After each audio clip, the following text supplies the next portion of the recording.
All right, without further ado, let's hand it back over to Brent Newman. He's going to tell us about building rapport with law enforcement agencies. Thank you. Cool. Great job. This is a well-oiled machine. Like everything C.O.P.S does. It's pretty awesome. Okay, so this is a relatively short session. I think we go like 45 minutes, and you'll get a break, and then I'll be done with you. I'm going to be around.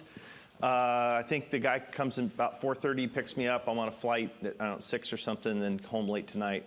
The last slide that I have on here has my contact information, email and phone number and so on. So when I'm done with these slides, right at the end, I'll leave that one up because people were asking.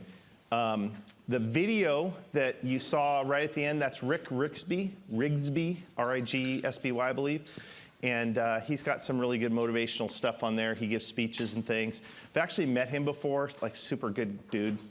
And thank you for the positive feedback on that video. And then same thing with Jocko Willink. Jocko is a prolific publisher of books, and he's got a great leadership podcast. So if you vibed with him, it's really easy to find his work. Okay, enough said. So let's talk about building rapport. All right, so these are the topics we're going to explore over the next 45 minutes. Certainly, we're going to explore here in a minute why this is even a topic we would talk about. Why it's challenging. I'm going to give you some. Probably my favorite part of this is how I said how chiefs think, just to be concise, but it's really how people. How sworn process falling line of duty death and then the weeks and years that follow. And I might give you some insight on that might really help you understand and be more effective in your approach. Where to start, and then it's going to end with resources and techniques. And essentially, when we finish up, I'm just going to give you a whole bunch of stuff that is all proven. I've got, you'll see my next to last slide, I've got a bunch of names of people that populated ideas that I'm going to pass along to you, as well as obviously my own. But these are all things that we found that work when doing this. So let me start by asking, why would we devote 45 minutes to this topic? Why is this important? So let's and we could get I've got two good runners, and I'll start. On your feet. Okay, there we go. Going back to my Academy Commander days. We got a hand there. Thank you, Kim. No worries. And get Connie busy. There you go. Woo-hoo. Sir. Having the report before the event is a lot easier to get into the agency when there is a line of duty. Trying to introduce yourself. Hi, I'm Joe Schmuckatelli. Is not a good time to introduce yourself during that emergency. And from experience? Yes. Yeah, okay, good. Well, it also builds trust with the organization. It allows them to trust us to be able to get that communication with the survivors and those coworkers that are involved with all that. Mm-hmm. So, and trust is very important when it comes into such difficult situations with a critical event or incident or a death. So. Love it. Great. More, right here. It also helps that if you need anything, you can hey, I can reach out. Our chapter has an excellent rapport with the state police. We have an excellent rapport with Border Patrol. So if our chapter needs something, I'll turn to them and say, hey, can you help us out with this? And I've never had a no from them because we've developed that rapport, but they also know they can reach out to us if they need something. Beautiful. There you go. Back here. Well, we offer training for them, the TLE, on how to do the notification. Yeah. And then even at that point, we can be in at step 1. Beautiful. More. And I'm going to come to online here in just a second. But it also helps with the wellness programs to hopefully avoid and lessen the number of deaths down the road. Mm-hmm. Good. I see another hand over here. Right, somewhere. So I'm thinking it's very important to build a rapport because in the case of a critical incident that departments are handling the daily functions of everything. And I know locally we don't have the protocol in place for it, but I'm hoping that'll change when I bring all this back to them. But they can turn and say, okay, let's go to Josie Maury. She's got all the resources that we need and we'll turn to her and then they can build on that. So I think that would be important. Love it. Let's, we can take another in the room. How about online? Are we getting any feedback? Yeah, we actually have 2 responses. Stephanie from Colorado kind of said the flip side, if they don't know who we are, agencies might circle around survivors and not let them in to kind of maybe protect them. And then Debbie Swafford in Michigan also said it establishes a familiarity and builds a trusting relationship, and they're aware of your intentions up front and your abilities to assist. Yeah, beautiful, beautiful. Anyone else in this room? These are really important reasons. I would add, as I'm looking around, when you think of our mission statement, and I'm going to say our because I definitely feel part of the C.O.P.S community. When you think of that mission statement, part of it is to minister to coworkers for lack of, short term. And if you can't build a rapport with the agency and break down those walls, there's a lot of coworkers, and probably every one of us know the feeling of being kind of iced or rejected or, kind of held long arm. And so from all of everything you said, I love and I agree with. And yet from a strict mission accomplishment, if you can't reach one of your constituencies, then that's a problem, right? Because then we're not able to do fully a part of our mission. So I think all of these reasons are absolutely spot on. So we started to touch on the outside, but the next question I have is, why is this a challenge? I get the feedback all over the country as I travel that and there's exceptions, but many chapters struggle with this. And why is that? Same thing. Let's get some ideas out. Right up front here. Good. Yeah. And then if we could get someone in the far back to go next, so we get the most. Well, one of the challenges we have in Northeast Florida chapter is that a lot of the law enforcement agencies don't want to be involved. They don't want us to come out and talk to them. I mean, we're fortunate in some of our immediate areas that they do. We go out to all their training sessions and we give them all the information on C.O.P.S and, that we sign them up right then for payroll deduction. But a lot of the further out agencies will not even entertain meeting with us. Okay, yep. Oh, right here. Very close to what she was saying, but one thing I definitely have noticed is that you would think that they would want to know that there is an organization out there that will take care of their people if something would ever happen, or their spouses or whatever. But a lot of them just, ignorance is bliss. They don't even want to approach that idea of losing an officer. So they don't even want to even acknowledge it at all. And that's what I've come across. Excellent. Thank you. That's a great comment. On the other side, one of the things I've seen as a coworker survivor, I have noticed sometimes family survivors, for some reason, are afraid to approach the agencies. They're afraid to talk to the law enforcement. Yeah. And I'm like, well, why? And, well, they're the police. Well, yeah, but so is your officer. And just trying to get them to understand that you can talk to that agency. And, yeah, you may get a little bit of a rebuff, but I've just noticed sometimes not all, but sometimes some family survivors are afraid to talk to the agency. Yeah, and I think there's a dynamic where if you're not a coworker survivor, you could be in almost any one of the other constituencies, and you go to interact with that agency, what it feels like is I'm being rejected, they don't want to do anything with me, they duck, and they drop off, and like they're abandoning me or my children or my family. Or am I the only one that's, anybody? Yeah. Okay, so that's another thing. Connie, right back here. Okay, another Linda. challenge would be not knowing where to start. Good, I got a bullet on that. Awesome. Checks in the mail. Okay. I think what we're experiencing in Ohio is that like some of our big departments, we'll use CPD, the main big one in Franklin County. Once they've had a line of duty death, now they know everything. They don't need the help. They don't reach out. They kind of circle the wagon, if you will. Yeah. But the problem with that is then they drop the survivor off on their head as soon as all the pomp and circumstance is over with and the limelight goes to something else. Now we're dealing with survivors who feel like they're completely out of the loop. So it seems like we have to constantly go back in and remind them why we're here. And since being here this weekend, I've just found out about something that happened in one of our big county departments that happened 6 months ago. And I just met with this particular sheriff 3 months ago.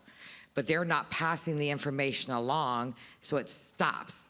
So unless you're back up in these guys' faces all the time, you know, what can we do? Make sure here's all the updated information, you know, here's what we do. The survivors don't know, and then the officers don't know because the information is not being disseminated from the top down. Yeah, 100%. Great comments. How about online? I'm going to get some online, then we'll come back in the room. Yeah, there are a few. So Jim Warner said, if the agencies have peer or wellness teams, reach out to them as they will normally be working with the families of fallen officers. Arizona has a statewide peer organization which helps us reach out during a line of duty death. Debbie, still a lot of old world stigma. If you don't talk about it, it won't happen, maybe with some of the challenges. Okay. Stephanie in Colorado, we as family survivors seem to feel like we are the reminder of the reality of the job. And then Jada Bro in Louisiana, law enforcement is just skeptical because sadly we see the not so greatness of people. So the relationship has to be there or it is a very slow process to build. When they showed up at our department, we had never heard of cops and refused to allow them by our family. Yeah, and we're gonna. I appreciate Jada. If you can hear me, thank you. That's really good. It's going to lead us into the next section. A couple more, yes. I was just going to mention that I actually have a success story. Our county judge came to Police Week this last year in May, and I was a first-year family in October and didn't have a good experience. And so I met with him. He asked me to lunch, and he said, "What can Denton County do better?" And I just opened the floodgates and said, "Here's some examples, you know." And he said, "I would like to start a task force, and would you be on that task force? And we would like to make better processes around that. And so when we get back, we would like to do that." And I said, "Well, I'd like to bring in Warriors Rest, and they specialize in this." And so I gave them Daniel's Phillips' information. And I've already met with the girl from HR who's going to co-lead, I guess, the task force. And so we've got our foot in the door now to actually start to make that process better for people down the road so that they don't experience the same thing. We need more of this. Yeah. Thank you for sharing that. That's great. Yeah. Hey, Brent, liability, you know, the death could have been an ugly situation or at risk of who's at fault type situations. We ran into that where there was already civil suits involved because it was a civilian killed along with the deputy, and so they started circling the wagons and basically trying to blame the deputy for his, you know, and it became a real mess. Yeah, a great point. Dina? I find when trying to talk to departments sometimes is that I think I get the feeling that they don't feel a value added. And sometimes that even happens, especially at the line of duty death, because they're so busy and you have so many people. You're like the woman and the birds. Everybody's pecking on you all at one time. So what I find is when I'm talking to a group or something, I try to give them a value added in where I want them to know that this organization is there for them in many capacities. So we go over, you know, line of duty death. We can help you with PSOB benefits. We can help you get those things figured out. But with our TLEs and our National Law Enforcement Conference, we can actually save some lives here too. by getting to the root of some of the things that go on that makes me take your mind off of what you're supposed to be paying attention to at work. So I find that if we can get in there and give them that value add for them and their department, as well as the family, it seems to give them something else to think about, at least when they go home, is that, there's more to this organization than just coming in and being with family when the line of duty death happens.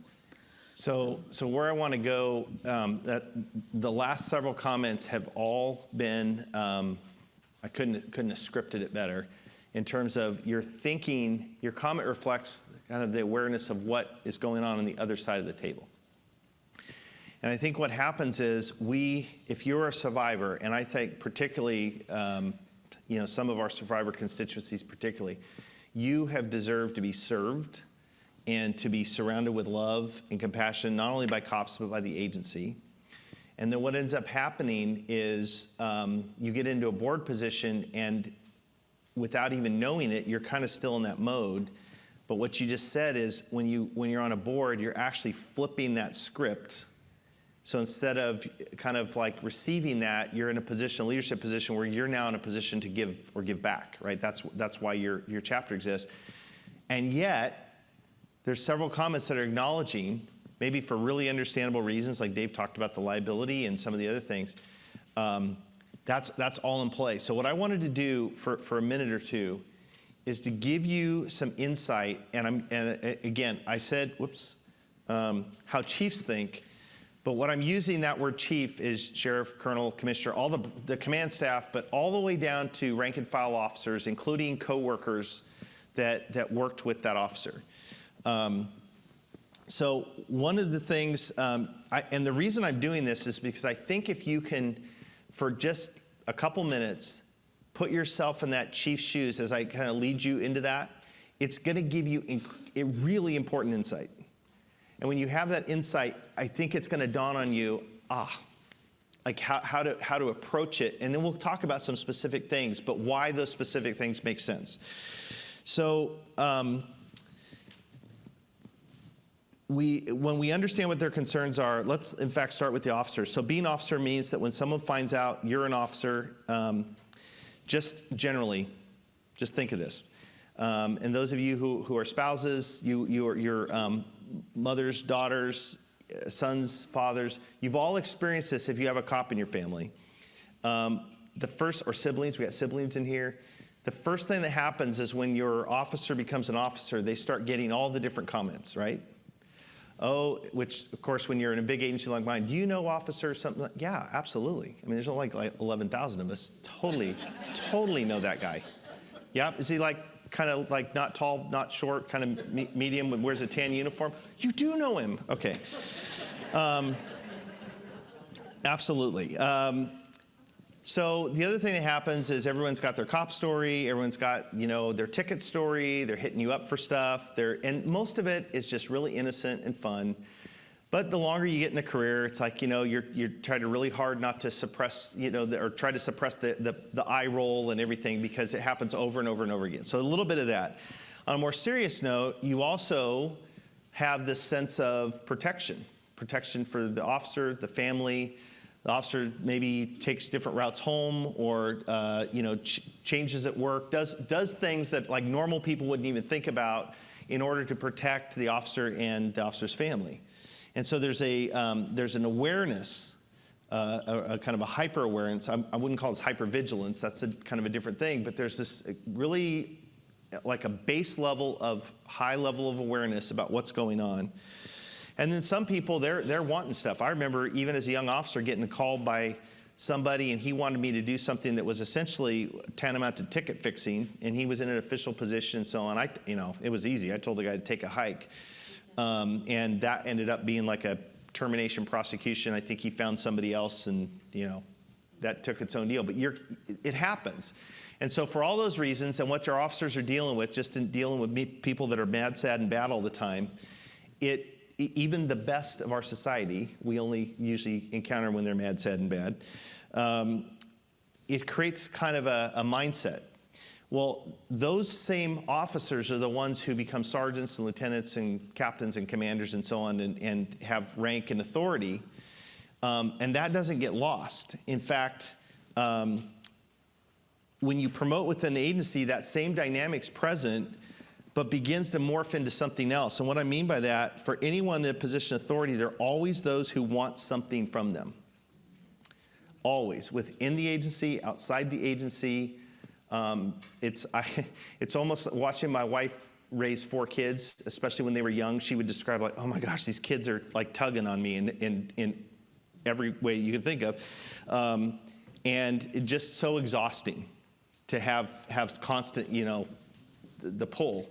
And that's kind of it. So it might be lenience with the citation or the enforcement action, some influence to gain additional patrol coverage. It could be within the agency, hey, could we put more resources here? It could be outside businesses or different special interest groups that want more or less or whatever. Maybe if you're on the administrative side, there's vendors that do business with the police department, and they're trying to, not make it too obvious that they're trying to gain favor as a preferred vendor. You get charitable solicitations. There's a lot of groups out there, nonprofits. I wouldn't say they're like C.O.P.S. Nothing's like C.O.P.S. But they, from an outsider's perspective, it's another 501c3 or somebody who wants something. It's another scholarship fund. It's another benevolent association that deals with C.O.P.S. And it not our C.O.P.S., but law enforcement. And so a lot of that can start to just run together where you're constantly getting hit up. The other thing that happens is it might be some kind of like, hey, can you appear, or can you make this endorse something, or can you just take a picture with me at some event or whatever? And you're always thinking, okay, what's the angle? How's this going to show up?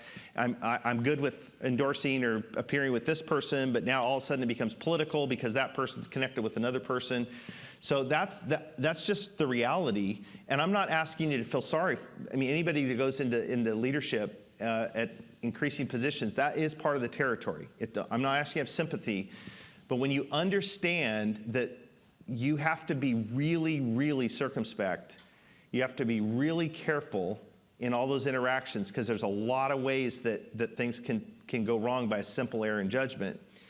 Then when an outside entity comes along that you don't really know about, and it's surrounding the biggest hit that any organization could ever get, which is a line of duty death, you're adding the elements of, I'm already kind of got the walls and the moats around me, and now I don't know about this organization, and my instinct is just to turtle up and protect. Is this making sense? Again, I'm not defending it. I'm just saying, like, this is just what it is. And if you can get this insight, I think it probably already starts to dawn on you, okay, that's really helpful, because now I know what's going on the other side of the phone call or the email. They also have, of course, a need to protect their own reputation and that of the agency by carefully managing associations. And think of how many politicians, for example, not C.O.P.S., not police officers or chiefs, but politicians, they'll take a picture with somebody who's a supporter, donor, fundraiser, and within a couple of years, what happens? That becomes, because that person now is indicted for something that the politician probably had nothing to do with, and then that's the picture that's now being shown, that somehow, the politician's endorsing the felonious behaviors. This is the world we live in. So, and we, I think most people of a command level would say that's just a risk we can't take. Add to this the fact that all the command staff are C.O.P.S, and by training experience, they're very, very, very slow to trust. Am I getting this right so far? I'm looking at my law enforcement officers. And they have the real world thing, like every person in a leadership position, they have demands on their time. They can't afford to invest in something that's going to turn out to be a non-starter. So they're just not going to do that. So many times the agency is shocked and grieving the loss of the officer. There may be community aspects, political pressures, and investigations to run. So what Dave said there, not only do you have the civil liability, but often you have the main investigation and tactical review. And the tactical review is sometimes, it becomes that, hey, nothing excuses the officer's death, but the real world is maybe the officer didn't, perform as best as he or she could have. That's the hard world of it. And so it's trying to deal with those facts, and then the worry about, well, what do I do with those facts? How would that impact my survivor community? All these kinds of thoughts are swirling. Not with the intent of embarrassing the officer. It's actually quite to the opposite. So, and while we're talking about these leaders being human, a lot of times what happens is during the aftermath of one of those incidents, many of which I've walked through, there's a sense where law enforcement officials will go on autopilot. And they get really task-oriented and focused on, it's definitely left brain, checklists, policies, procedures, this is what we got to do, this is what we got to do. Even when they're caring for the family, sometimes it's like, and it's out of a good heart, but it's not, they don't have the capacity sometimes to care in the way that people would like them to care. And that's just, again, not a defense, just a statement of the way it is. They fear, and here's now I'm getting down to the heart of it. Many law enforcement leaders, and it's not just the chief, they fear loss of control. And I know that when I teach, I'm privileged to teach day 2 sometimes with Cheryl, who I thought did a great job the last session. But one of the things that we teach is every opportunity the law enforcement agency can give to a spouse and the family a sense of control as a paradigm for law enforcement agencies, that's what we want to do. Anything that we can do to empower them to where they feel like they have control of as many decisions as possible and so on. Well, if you think about it, and I really believe that, that's the right thing to do, and that's preaching to the choir here. But the same dynamic is occasioned for the law enforcement agency and the people that are running that. So when they think about this event, which is already, just like it impacts a survivor, the loss of control, the loss of norms, the grief, it similarly impacts the agency.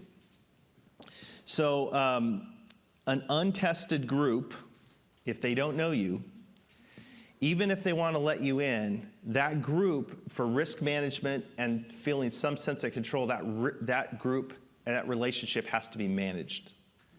I can't put that on autopilot, and so that's going to take my bandwidth. Even if I'm delegating that to a capable person, I can tell you as a chief in the back of my mind, if that's the case, I'm spending a part of my stressed out bandwidth worrying that relationship somehow could blow up on my face, that it could somehow turn the family against us, or they would interfere and I'd lose control. And sometimes, honestly, we all know the agency, their control is counterproductive. Right? We know that. Sometimes they make decisions for the families that they probably shouldn't be making. It should be more collaborative, but this is the real world of what can happen. Of course, there's many exceptions where we have agencies that perform beautifully. You don't have these dynamics. They don't seem as vibrant as the way I'm describing.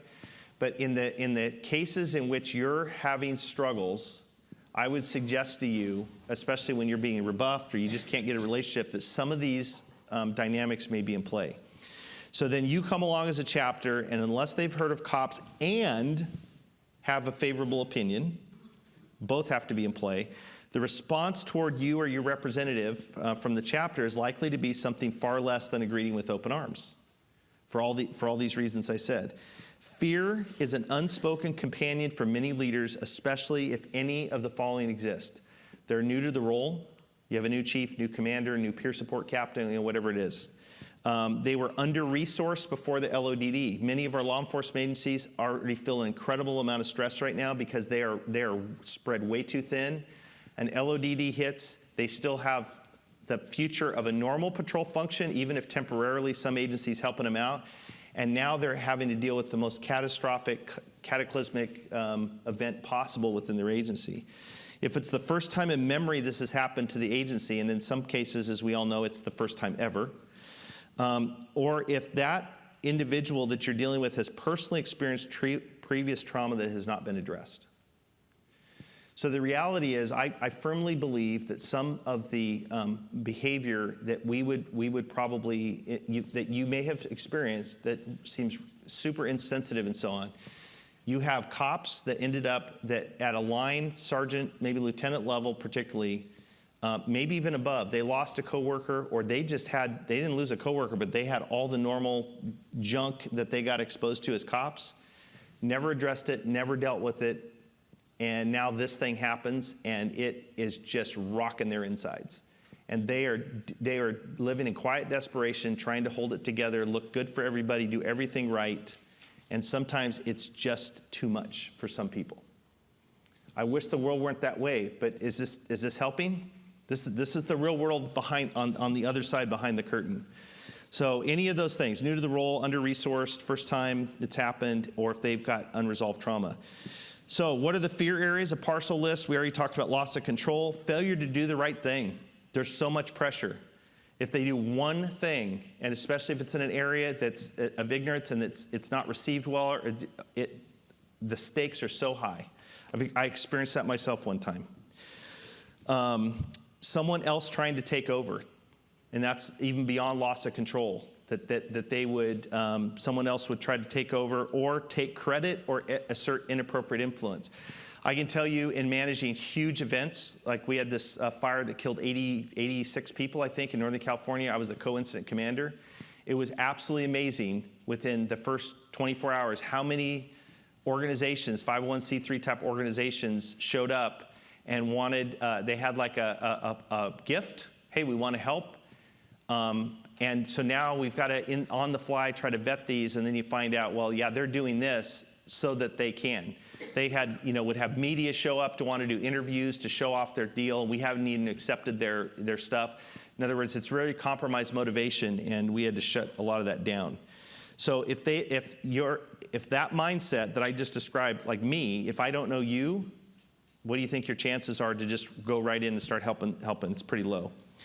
So the other thing is onset of strong and unpredictable emotions and behavior from anyone outside that they don't know well. In other words, it's not within the agency, but what the fear is that someone, they don't know you, and sometimes they've dealt with spouse groups. The spouse groups can be emotional. They can be this is my wife's whole nonprofit is trying to change this, but they can spark off on social media, not LODD, this is long before. And so essentially what that police agency or that executive is looking at is that is not safe. And unfortunately, we all get maybe associated with an unsafe online spouse group or something because in their mind, it might be, unless they know you have a relationship, it's all a swirl. Okay, so it sounds like a pretty sad situation. I see Matt's going over there like, yeah, he was a lieutenant. It's like, yeah, no, it's not wrong. So let me start turning it. And let me say this, one more thing that's real. Law enforcement officers, as you know, have an unusually high protective instinct. And if I can tell you from my experience, but I've talked to many, many others, that if I think that someone's going to mess with one of my surviving family, my blue family, the only thing more powerful than the emotion I feel there is mama bear that I've seen my wife do. Other than that, there's like no more powerful force on the earth. You're going to do everything to protect your family, and yet we all know that sometimes, again, the intent is brilliant, but the road to hell, agencies then, out of all of that stuff going on, then do things that are actually counterproductive and hurt either coworkers, family, don't allow us to do. So that's what we're trying to unpack and get around. So hopefully, does this make sense? Is this making some sense? I know I'm kind of doing a deep dive and I'm about to move on, but I hope you're able to receive what I'm sharing. So where's the answer start as we start to move down these? It is all about relationships. Everything is about relationships. If that's all you take away from this, and by the way, please continue to star or highlight, but it is all about relationships. Agencies are not a thing. They're a collection of people who have their own hopes, dreams, and challenges, their own fears, insecurities, traumas, and so on. So when we talk about an agency, agencies, they're people. The good news, though, that if you can win their trust, and you can, that's the good news, and continue to act in ways, chapters, that reinforce that trust, you can enjoy an inside view. And there's some of you, to the sound of my voice right now, that you know what that world's like, where things get easy, where the agency turns to you. I can tell you in my Northern California chapter, we've had so many, and Matt, we've had so many line of duty deaths, and that chapter has come through with grace, elegance, total support, knows their lane, that it's an automatic response for the sheriff, the CHP, the PD, whomever. They all like, oh, let's get our cops in here. And they're not only welcomed in, but they're leaned on for advice and so on and so forth. And that's really where you want to be. Well, it wasn't always that way. It wasn't always that way, but they've earned the right over time. They've performed well. They've been professional. They've stayed within their lane, and that's what's happened now. So a good example of that is as we're moving forward is right before I retired in October of 2019, El Dorado County Deputy Sheriff Brian Ishmael was killed. He was ambushed. Got a call to some kind of dispute in the middle of the night over a marijuana grow. And what it really was, it was like a landlord-tenant dispute.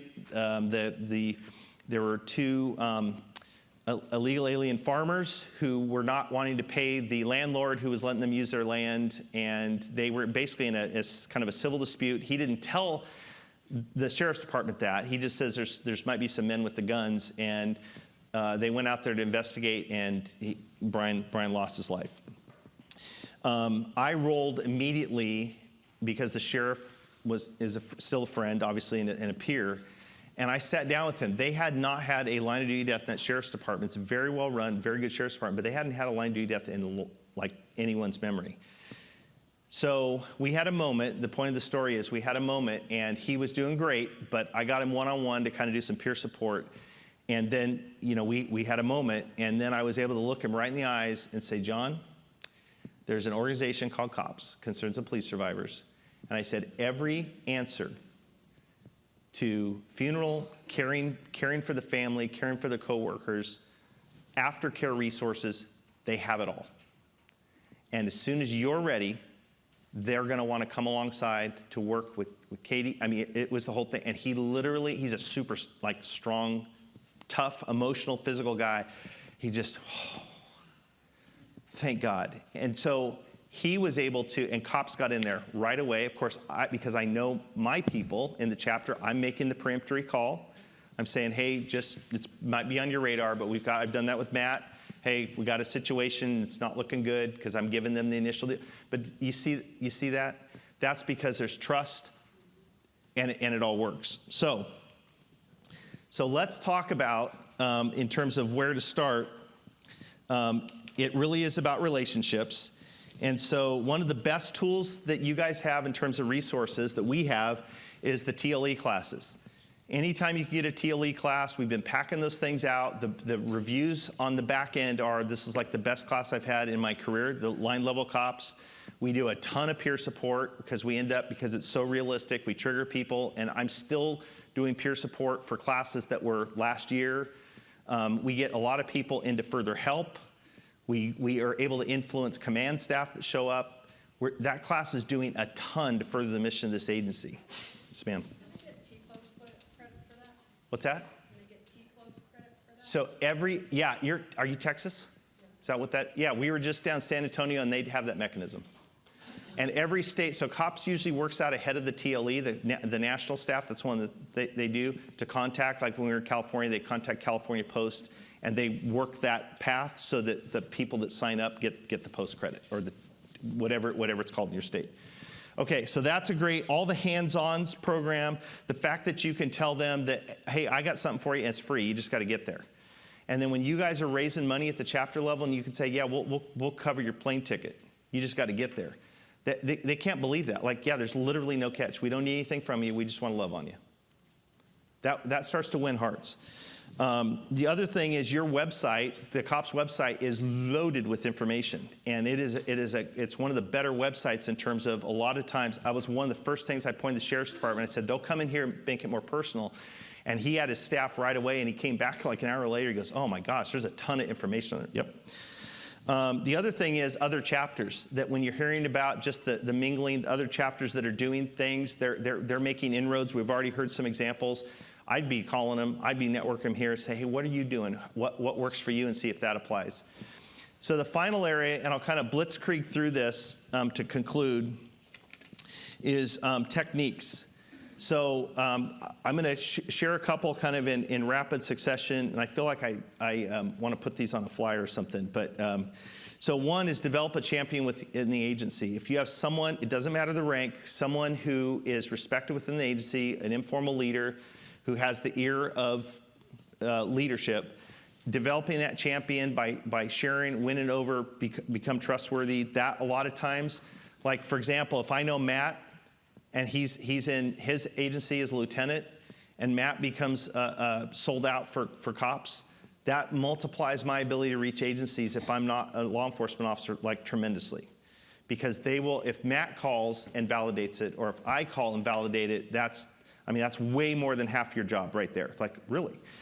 Okay, email, communicate with that champion. Maybe have a list, if you could develop one for every agency. Keep them informed. Consider them almost like a part of your membership. Keep them informed. Give them a call every quarter to give them maybe a brief piece of info. Check on their welfare. How can we serve you? What's going on in your agency? Is there anything we can do for you? Flip the question. Visit agencies with goodies. This is one I think Cheryl suggested this. It usually works really well, and I can tell you, in fact, on the other side of the thing, it works way better than it should probably. But just a simple human kindness of bringing cookies and goodies around it's kind of amazing, actually. Seek to make presentations at academies, agency training days, anything else that's going on. Offer the agency, hey, if you ever have a Rotary meeting or another service club and you need a speaker, you need someone to come alongside you and talk about this topic or whatever. A lot of these, really, you do that? Absolutely. Be careful about boundaries when there's a line of duty death, and don't get ahead of things.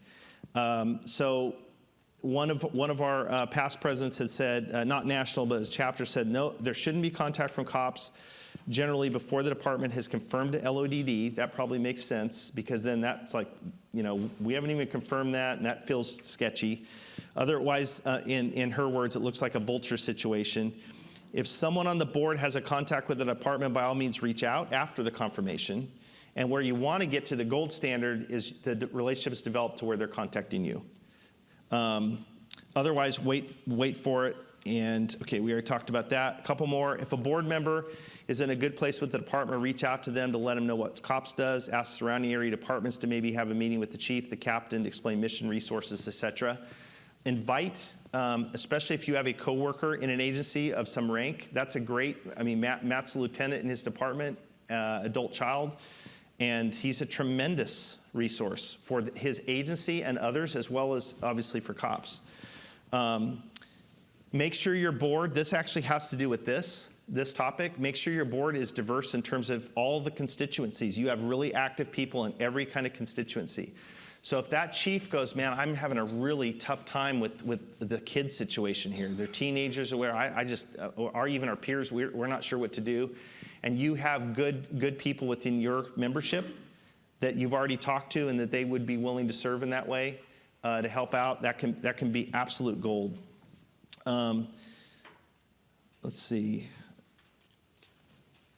Yeah, okay, this is all good. I think we're covered that pretty good. And then the bottom line is, actually Dave Wallace had said this, I thought it was great. The agencies need to know who we are, what we can provide. They don't need to feel threatened that we're here to take over, take credit. That was unsolicited.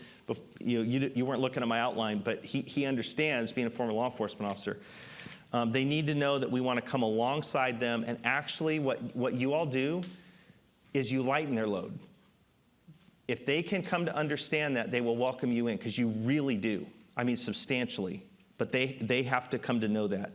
And there's no substitute for face-to-face meetings, skin in the game. Cheryl talked about it last hour in her presentation. Get some shoe leather. Get up, take some goodies, make some calls, and if you don't get satisfaction the first time, they don't immediately embrace you, that's okay. Just suspense it, come back at them, keep coming back at them, and keep building with other agencies. The other thing is, okay, actually, we talked about that, and so I think, good. Okay, so I'm done. I covered all that. So all of these folks right here, I want to just publicly thank for giving me some great wisdom and insight into that. And then there's my contact information. That'll leave up if you want to photograph it. All I say is, I get a lot of calls because I do this. That's my personal cell, and it really helps if you just like text me ahead of time and say, hey, you know, I'm Melinda from C.O.P.S, or, you know, I met you at the whatever. I will give you a call right back. But I do get, like we all do, occasionally telemarketers, and I don't want to, you know, turn down another auto loan that I'm supposedly overdue on, even though I don't have one. So anyway, questions, comments, right up here. We got a couple. And Stephanie, how are we doing on time? We're good. Go ahead. Okay, good. I think most of us understand a lot of what you talked about today as far as getting into the agencies and that kind of thing. The one thing that I know that is very common in law enforcement agencies, and I wish I knew how to deal with this, is the standard, you will always be family of the law enforcement. Hey, they all know where I'm going. 6 weeks afterwards, you don't exist. Right. A year afterwards, you really don't exist. And after that, you might as well, it's like you never existed. What do we, and I think this is something that we as C.O.P.S organization need to try to address for our families. Because at the time of the death, we're all in such a fog, we have no clue what's going on, what should be going on, and that kind of thing. It's afterwards when we definitely need support. Yep. So a couple things. One is our TLE curriculum agrees with you because we specifically address that. On day 2, my partner and I, that is actually one of the phrases that we say, please don't say this. And then sometimes I will ask in the class, why do people say silly or stupid things? And you got to reflect on that. Again, it's not out of bad intention, but they're in pain. They say things because they're trying to do something. They're problem solvers, and this is a problem they can't solve. Not defending it. They shouldn't say it. We teach against it. But then they say that, and you're exactly right. Now, there are situations in which, and I get to see them, where they really do follow up. And they take the kids to school every year, and they show up on all the anniversary dates, and I get to see a lot of those around me. So it's not, but still, even if I had every intent in the world to do that, you'd never say that. Never, ever, ever promise. So that is in the TLE, and that's one way we're trying to do that. I think it's just hard in the moment after the officer has passed, or officers, and then you're trying to get that message. It's a tough thing, but I'm in total agreement with you. Yep, right here. Just the thing that I found worked way back when we first started and trying to get our way into the door. Now I've got several law enforcement that can reach out to the agency and say, hey, this organization is cool. Here's how you get in touch with them. But initially what I would do is I'd be making the cold call, and I found I would call, even if it was a dispatch secretary that answers, I would introduce, hi, my name's Ellen Gerdot, I'm with Genesee Valley Concerns of Police Survivors, and we're an organization of family and co-worker survivors of officers who died in the line of duty. I'm so sorry for your loss. They would talk to me for a little bit, and then I'd be like, is the chief in? Is the sheriff in? Well, let me see. How well this person isn't, but this person I always got up to high ranking, and I think it's because I acknowledged their loss, the person answering Absolutely. the phone's loss. But I know somebody who would do it and say, hi, I'm with whatever chapter they were with, and we're a 501c3. And they're like, how do you get stuff when we don't? And I'm like, well, when you say you're a 501c3 and they're going through a line of duty death, they're thinking you're calling for money. So just... Yeah, and your tax status is not really the point. The point is we serve the surviving coworkers and family members, and we're here to help you. And I wouldn't even mention all that other stuff for the exact same reason. And anything online too. Okay, good. Any have others? one. There was Yeah. right here, Kim. Oh, Lynn. I just wanted to add to the gentleman's comment. I mean, I think first off, you answered it very appropriately, and I think we all heard that. Now that I'm 20 years out, and even sooner than this, I realized, first off, it wasn't just police that said that. I mean, my daughter had her second grade teacher and my son's third grade teacher. We're going to take your kids out to lunch. You know, we are so sorry this happened. And I remember her saying to me 6 months afterwards, are they going to take us to lunch? You know, and so people say it because they don't know what else to say. And that is why hearing it in TLE is so appropriate. Yeah. The other thing to dovetail what you said, a lot of them really, really do believe it. They in their heart, when they say that, they mean that you really are part of our family. They need us to remind them on how to include us as family. Yeah. And we can't do that right away, so it's not right that they say it. But as time goes on, similar to what Tracy said, they should be open, and that's what I did. You know, after doing a couple COPS events, I said, you know, it was great you said that, but please don't say it, and don't say it unless you mean it. But they really do need us as seasoned survivors to kind of point it out to them, because Yeah. I don't think they even realize they do it and don't follow up, because they think they follow up. Yeah. Is that making sense? It does, and I'll tell you one other dynamic that I failed to mention. I probably skipped over my notes, but survivor's guilt for the law enforcement officers is a very, very real thing. So for coworkers, I can tell you I do a lot of peer work, and survivor's guilt is the strong majority of coworkers. And if you haven't experienced it yourself, you just got to understand it's not logical. A lot of times it's like you had nothing to, they'll have, I should have, you know, I took a day off and I was supposed to be on, or it wasn't like I could direct something that you and I objectively might say that directly contributed to that officer's demise. That's typically not the case, and yet they will have profound guilt, and what that guilt does is it causes them to not want to be around, because they think that they're going to be a burden on you, a burden on your family. They're broken. They don't know what to do with their emotions if they haven't got debriefed, talking to peer support. And all of that says is they might, for Lynn's, I'm just building off what you just said, absolutely sincerely mean it when they say it. And then once that memorial service is gone and they're lost in their thoughts and so on, they start to swirl in their thoughts. And the next thing you know, they're just like, I can't deal with it. I can't face them. I can't. And what it feels like to you, if you're one of the survivors, it feels like rejection. It feels all that. And I can tell you, and it's what's so tragic is sometimes I'm peering on my colleagues. We're peering almost on both sides, and it's like, you guys actually love each other and need each other. It takes one of them to have enough vision and courage, even in your pain, to just go, I'm going to love you through this. I'm going to approach you. And I've seen some amazing things actually with spouses, like going after, say, hey, come over here. And then awesome things happen. But right over here. And then we got another one over here. Yeah. Who's up? Me? Mary?